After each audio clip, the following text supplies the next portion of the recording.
back, everybody, to Brown Bag Bets, powered by BETSPERTS. We are your daily dose of quick hit handicapping and sports betting picks.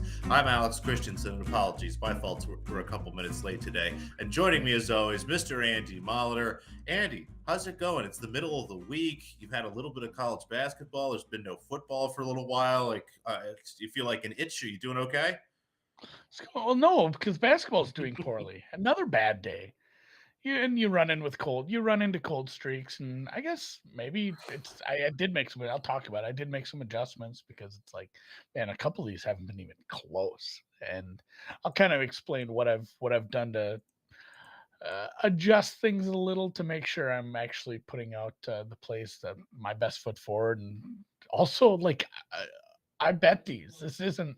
I'm sure you've seen some shows or took some advice from some people on Twitter and be like, yeah, they're not betting that. Like they don't bet, or just like they clearly aren't. But like I'm betting these, so I'm losing money. Like that part bothers me almost as much as giving out some losing plays on here. Although really it is a weird mind f as far as you could have 10 times as much money on one bet compared to a smaller bet that you actually put out on Twitter.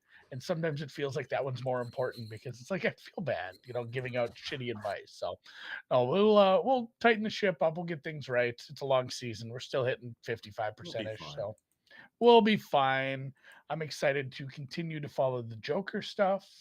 I'm excited to follow the AFCON mess that has become. Just bet those unders. Don't watch the match.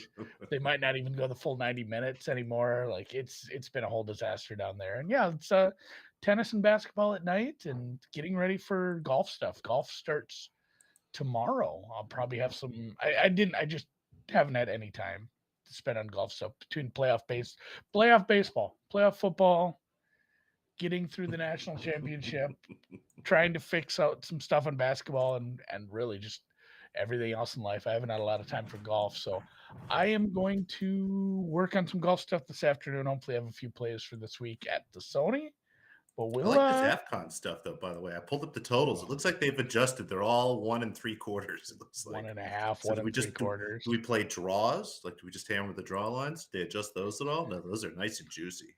I mean, there was and anybody who watches soccer, football, footy, what have you, understands that the extra time at the end of a match is for all the stoppages. Like if there were a bunch of goals, or if there were a bunch of red cards, or just a mess of fouls, a lot of substitutions, those things take time away from the game, and that's what you take into account.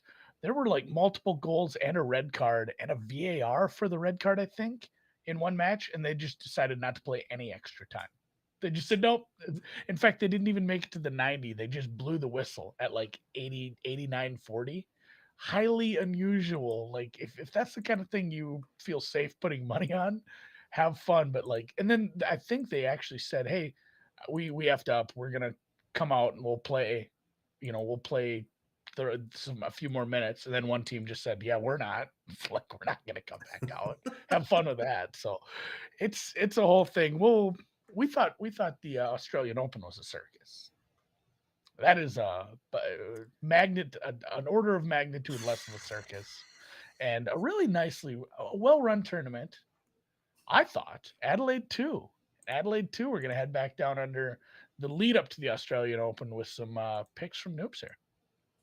Yeah, still have qualifiers. Didn't see anything there. Sydney didn't love anything there. We're basically down to the quarterfinals in those better events. So just a handful of matches, but in Adelaide too, a handful of things stuck out to me.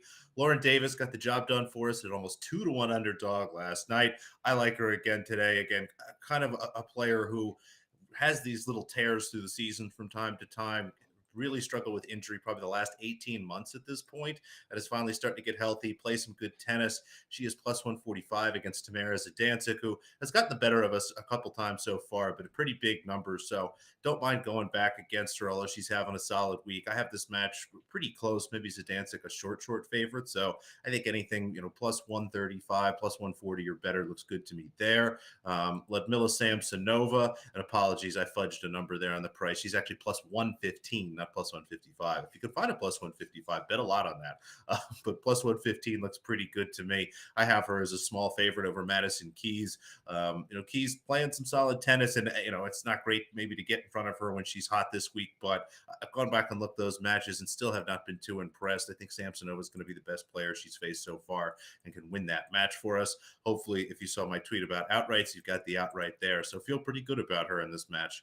And then, of course, Coco Gauff, we're going to go over 2.5 sets. She went over last night. Should have played the over 2.5 sets last night. Kudos to Kostyuk for keeping it closer there. But Anna Konyu, we backed her a handful of times. She's been really great for us as an underdog. I think she's a chance to take a set off of Gauff here in what should definitely be a long match. So there's actually 20.5s out there. I decided to grab the 21. There's some 21s at plus money a few places. I like that quite a bit. I think anything 21 or better, again, 21 at plus money looks great here. And then over 2.5 sets, looks like there's some plus 170s out there. I think plus 160 or better looks good there. So handful of tennis plays for us. Hopefully we can continue our good momentum from last night. Trying to sort out a golf math thing. I don't A understand what's golf going on here. math thing.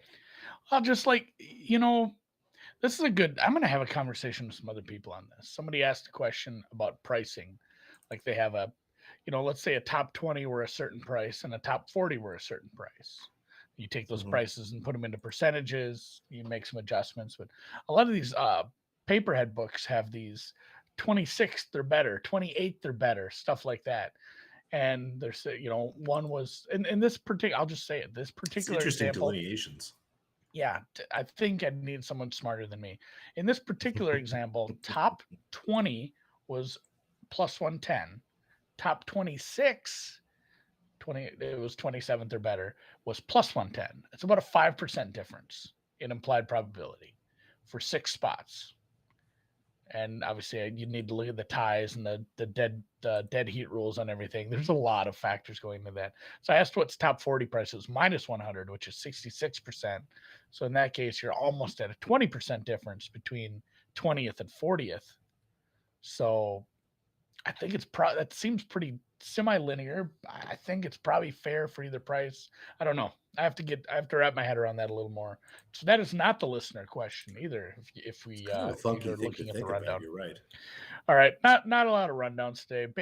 I'm not going to even talk about these games. I'm just going to list them off and tell you I'm betting them because I'm betting them. I have had 2 bad days in a row. I think a lot of people would be like, "Oh, I should draw back the volume." I'm not going to do that. I made 9 bets today. I'm trusting the process. I'm tightening things up. A couple of mine, I've started to look at them, and I feel like I bet some games where I missed something. Like I'm betting the biggest edges I can find, but sometimes I feel like when you're looking at hundreds and hundreds of games a week, maybe the biggest edges are the ones where you're just clearly missing something. Like that Central Michigan under, that wasn't even close. I got into like that was flying over the total. I needed overtime for another total to get there. It's been a rough 2 days. So I've started to take some of those real outlier prices and thrown them in the trash and started to play some stuff that's just not a massive edge, like a decent edge, a fair edge, something like that. Yeah, Eastern Michigan put up 99. How did you try to Always draw tough that for an under. line? Like, do you think of an edge in terms of points, or you're more of like a percentage guy? Okay. Percentage. A lot of it had to be just subjective. I had to say, like, here's where I draw the line at. This is a ludicrous edge, and I think it might be some outlier shit, or my numbers aren't quite jiving with the fact that this team has done X, Y, and Z into my inputs, and it's messing things up. But one favorite today, just Rhode Island minus 8.5. I'll just say it. I make them a 12-point favorite. Like that's about where I drew the line. That's a pretty big edge. But there are some of these where I would, I'd have somebody and be like, oh, that's off by like 10 points. Like that can't be right. Stuff like that has to probably get thrown out and start to look at my inputs a little more. But these are all nice sized medium edges on some sides. Rhode Island minus 8.5. USC Upstate +3. Stony Brook plus 11.5. I think that's starting to move a little. I played a lot of America East, and then Maryland, Baltimore County. I only put +1 here because the book I betted at this morning didn't have a money line. I would just play the money line. I don't think you should ever play a +1 in college basketball. The odds of it landing there for your push probability isn't high enough to make up for paying the juice on that. You should probably be able to bet a pick 'em at even money or minus 105. Just save yourself 5 cents juice there. And then four overs and an under. Duquesne, Fordham over 135. Memphis is a team I've picked on a lot, and I think I do hate their defense. Like I've bet on teams to stay close with Memphis. I've bet a lot of sides against Memphis this year. This is another one where I didn't have it close enough to do that, but I do think Central Florida scores on them. So Central Florida, Memphis over 148, Southern Illy, Mizzou State over 132 in the MVC. I think that might be an MVC. Utah State, Colorado State over 150, and Albany, UMass Lowell. Not UMass Lowell. I think that's another America East under 134 and a half. So we'll see how my tightening did. But 9 bets today. So I didn't I exactly like it. tighten things by a lot. Was it mostly just tightening? Did you kind of throw any things away? I know you said you've put a pause on the Summit League. Was there anything else you kind of put aside Yeah, for the time being? I do look at the Summit League still. I think some of the adjustments I've looked into making in the Summit League are things I'm doing league wide now. So just tightening things up. Usually in the stakes, usually like once we get to conference play, it's easier for me. But and everybody over, people who've done it for many more years than me have always said it gets harder as you go, which maybe I had a shitty That's what she model that said. was lucky, and now I have a good model that's more in line with what everyone else is doing, and it is getting harder to beat the market. So we'll see. Hopefully, we get some CLV. That's the thing too, where I feel okay. The other day, I did get some closing line value on some players that never had a chance. So if the market is still agreeing, you're not doing too many things wrong. I like it. That's why CLV is there to keep you happy and comfortable. Kind of let you know your I think so. process is in the right place. So I like what you said about kind of throwing out the really big edges because you're right. I mean, if you're so far off, there is something that you don't know. There's something you missing. That's a good way of going back and trying to do some, kind of autopsy, if you will, of the results. Yeah, for sure. You got any massive edges tonight? There's a lot of games, a lot of good games actually, like worth watching games, It even is for the finally casual a NBA great better. night. Yeah, It if is you a don't have League Pass, good tonight game. is a great night to sign up so you can get League Pass. It's a bunch of games tonight. We'll talk about the ones I bet, but I didn't find anything in Celtics Pacers. That should be a fun game. I'll of course be watching my Sixers playing the Hornets. That should be a fun kind of dichotomy of Joel Embiid versus a bunch of guards. Maverick Knicks should be a fun game tonight. You've got Nets Bulls, a possible playoff series preview there. But 4 games I did like and found an edge on here. We'll start. This is actually the night game here. The Los Angeles Lakers laying 3, seeing this out at 3.5. Would probably play this if anything 4 or better. I have them 6, almost 7-point favorites here of the Sacramento Kings. The Lakers aren't noticeably better. They're not a great team, but they're finally starting to get some consistency in who's in and out of the lineup night to night. LeBron James has finally been playing some solid basketball. And yes, they're beating up on some bad teams, but the Sacramento Kings are a bad team. I think the Lakers kind of continue to do what they've done. LeBron James probable. There was some kind of lingering nonsense there. Maybe that's part of the reason we're getting a little bit of value here. But again, anything 4 or better looks pretty solid to me.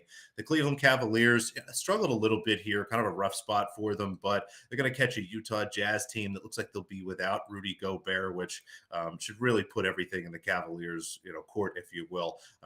Having Jared Allen, having Evan Mobley out there is just going to be an even bigger advantage tonight. I have this a pretty close game. The Jazz at home, of course, are great. They play well in that altitude. I do have them as favorites, but closer to 4. So I think anything +6 or better looks pretty good there. The Atlanta Hawks finally starting to get healthy. They have just about everybody back except for Clint Capella. Obviously, Capella very important, but the rest of the team looks like they're pretty good.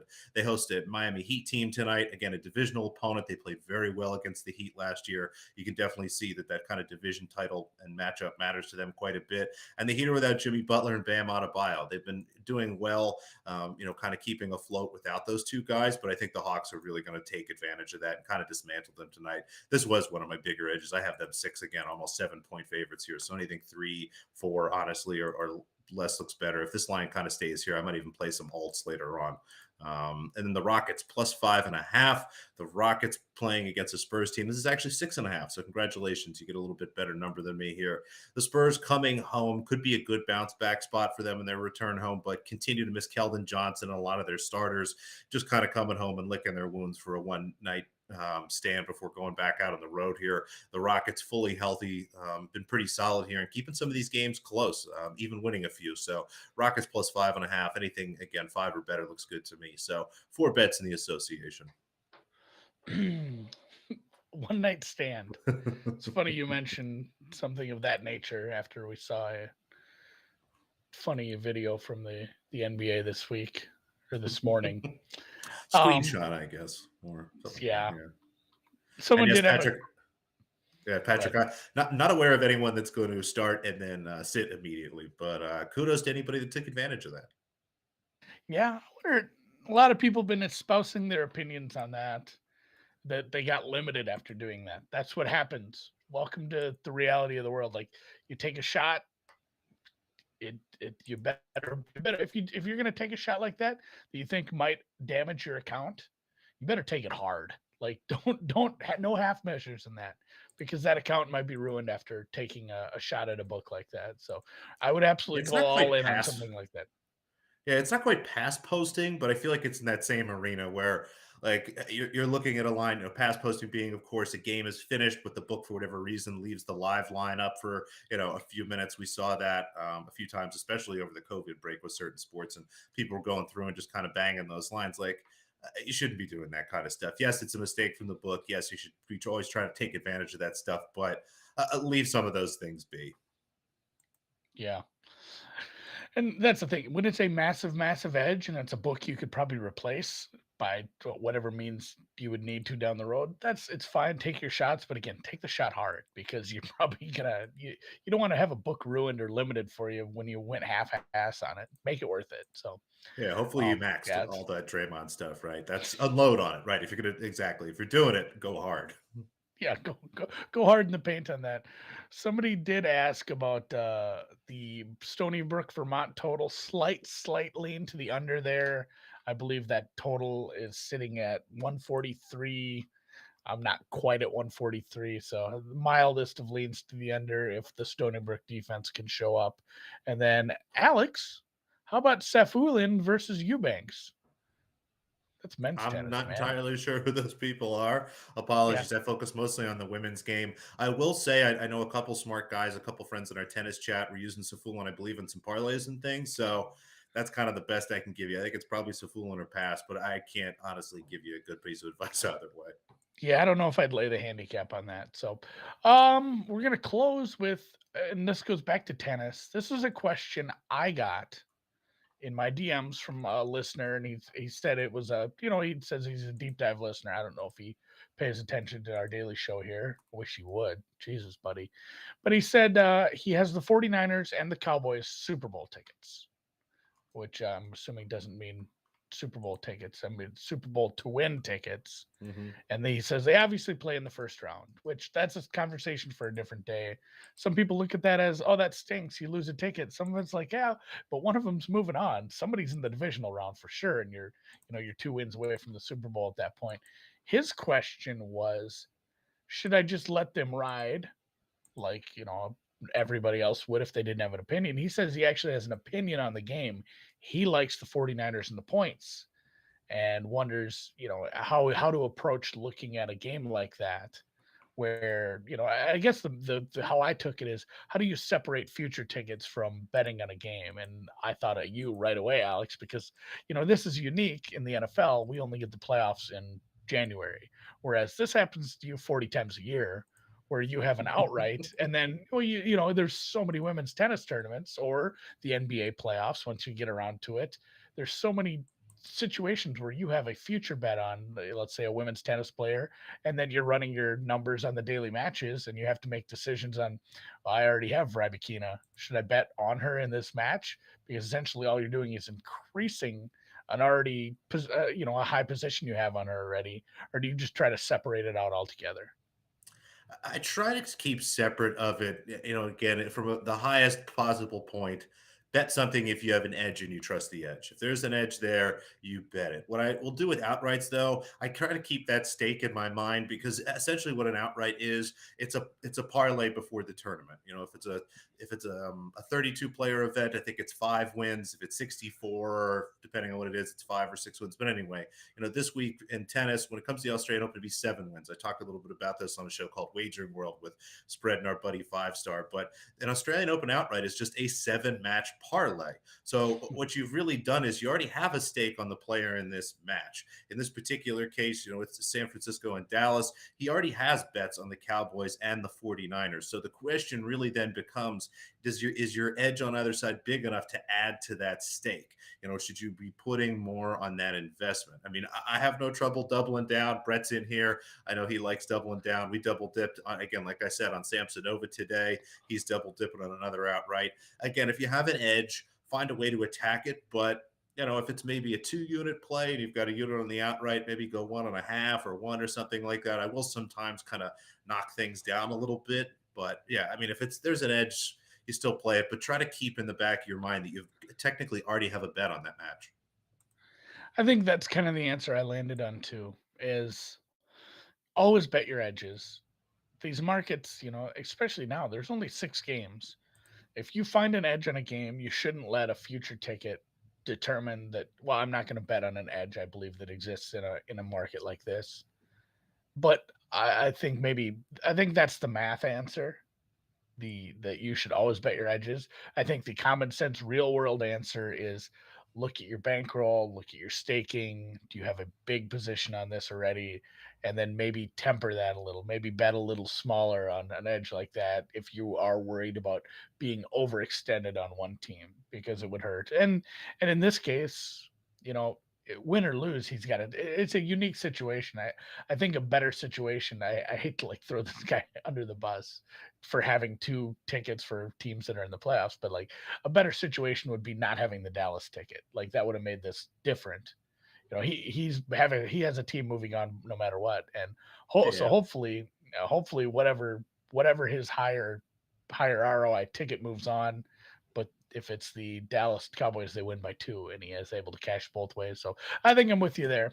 I'm in agreement. If Yeah. anyone else has any opinions on that, you can leave some comments in the Twitter under this video on the YouTube, and I'll take a look at that later if you leave some comments. But Yeah. His you can't specific leave comments without situation. hitting the thumbs up. You have to. That's true. You better thumb up. I mean, in his specific situation, I'd honestly, like you said, take a step back, look at it, try to balance my book at this point. If I win more on the Cowboys, I win more on the 49ers. If I win more on the 49ers, maybe just let the 49ers go. But if it turns out the Cowboys are in a better spot, I'd definitely be trying to balance things out a little bit for sure. Yeah. So yeah, I think that's where I'm at. And like I said, if you have any opinions on that, hit us on the Twitter machine or in the YouTube comments because this live chat is about to disappear. We are gonna go away and come back tomorrow for Thursday Night Football. It's not a thing anymore. We'll find something else to bet on. We'll see you guys tomorrow.